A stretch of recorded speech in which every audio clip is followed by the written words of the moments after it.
Alam niyo boys, ang mga babae, hindi basta-bastang susuko yan.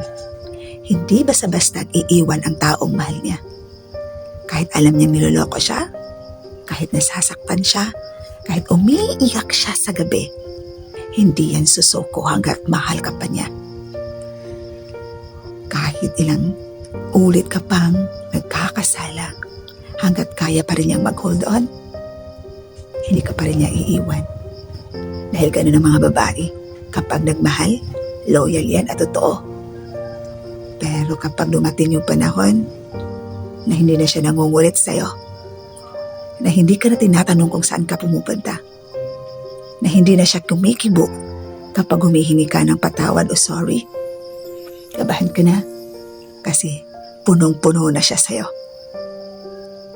Darating ang panahon, iiwan ka na niya at mag-give up na siya sa mga panluloko mo, sa mga paulit-ulit na pananakit mo sa kanya, sa paulit-ulit na nagiging rason ng kanyang pag-iyak gabi-gabi. Hindi kasi basta-basta nag-give up ang babae. Pero kapag nawala na siya ng pagmamahal, asahan mo, talagang iiwan ka na niya.